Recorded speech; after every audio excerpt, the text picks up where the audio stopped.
They hadn't won a playoff game since before they moved to the AFC. Heck, in 1969, there wasn't even an AFC, just an AFL. For most of the afternoon in Cleveland, it looked as if the Browns would still be looking backwards, that's 69, at yesteryear, rather than forwards to an AFC title game. But oh, that late fourth quarter, and fifth quarter, and sixth quarter against the New York Jets.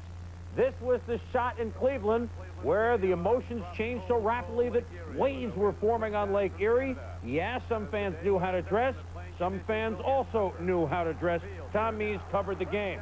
The Jets drew first blood, razzle-dazzle in the first quarter. Freeman and McNeil back, a lateral to starting quarterback Pat Ryan, throws to Wesley Walker, nailed to the goal line, holds onto the football, 7-0 Jets in the first. But then the Browns, starting on their own 2-yard line, unleash a 98-yard drive engineered by Bernie Kosar. And the biggie, the fake reverse, Herman Fontenot, the catch at the 10, into the end zone, 37 yards. We're tied at 7. Fourth quarter, it's 13-10 Jets. Kosar's been intercepted once in the end zone by Russell Carter. Jerry Holmes with the INT for the Jets. Marty Schottenheimer says, hey, we're 12-4, but this doesn't look good. Then on the next play, Freeman and McNeil. With about 4 minutes to go, runs 25 yards. The Jets think they've sealed it with a 20-10 lead. Joe Walton says, but wait a minute, guys, don't do that. Second and 24 on their own 17. You don't see it, but Gastineau is so late on the hit. It gives the Browns an automatic first down. It would have been 3rd and 24 mark. And so Bernie Kosar capitalizes, hits Brian Brennan down to the 3, sets up a Kevin Mack touchdown just under 2 minutes at 20-17 Jets. After 3 downs in a Jets punt, Kosar up the middle. Carl Howard pushes Brennan badly. Pass interference. 26-yard pickup. Joe Walton says, can it be? Yeah, it is. Kosar goes to work after that. Throws the rainbow. Webster Slaughter catches it out at the 5. They throw once into the end zone, almost intercepted. Mosley hits on the chip shot, 22-yard field goal. We're tied at 20, moved to overtime. In the first overtime, Mosley, 23, no good. The Jets have second life.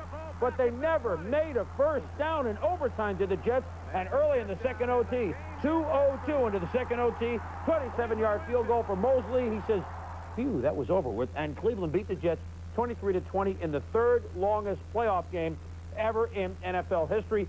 Cleveland moves on at home next week against either Denver or the New England Patriots. As for Bernie Kosar, he set all sorts of records. We told you 3rd longest game. Well, nobody ever in the playoffs has attempted 64 passes. Nobody has ever thrown for 489 yards. He tied the record with... Here's Tom's report. Defense was the operative word in Cleveland Saturday, and both defenses were dominating for 3.5 quarters. The Jets defense stopped Cleveland's running game, better known as Kevin Mack, and bent but didn't break against the air attack, better known as Bernie Kosar. The Browns defense shut down everything the Jets did, with the exception of a Pat Ryan to Wesley Walker flea flicker bomb.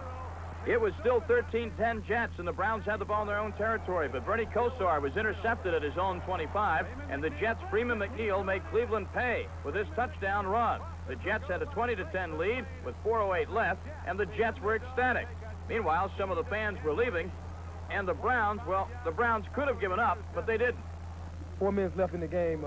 It really looked kind of bleak there, but Bernie Kosar got his act together, and he played probably one of the finest 2.5 quarters that I've seen him play in a long time.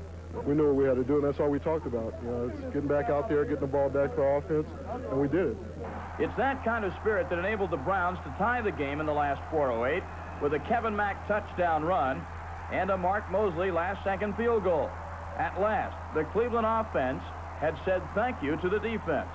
Defensively, we've been playing well all day, and we knew earlier that they were not on track, and see what we were going to do, regardless of how long it took for them to get on track, we were going to continue to play hard and give the ball to them, and eventually they got the job done. The offensive line, Bernie, and the receivers was frustrating the Jets. We kept pointing on. We didn't stop, and we didn't give up like maybe they thought we were.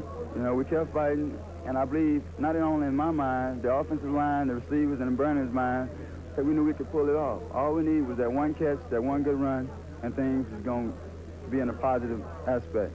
In the first overtime, the Jets offense was grounded by a tenacious Cleveland dog defense, while the Jet defense was losing the battle of field position, and soon they would lose the war.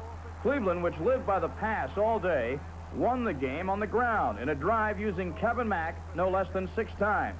The Browns pounded their way to a win in the second overtime. The infantry had done what the Air Force could not. There comes a point in the game when you realize that things aren't just going to happen on their own. And maybe we got to that point and we realized that we got to make it happen. You know, there's no tomorrow. And I, for one, was just coming off the ball like I've never come off before. So there was no tomorrow. We had to get it done. Kevin Mack also gave Mark Mosley, who had missed 3 previous field goals, a chance to shed the goat horns for a hero's crown. Your one play, you're 1.2 tenths of a second away from either being a hero or a heel.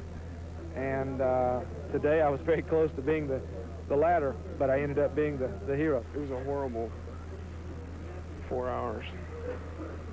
I mean, you know, when we were winning, it's great, but, you know, it's all over. We lost, and I really, you know, would rather not even talk about it.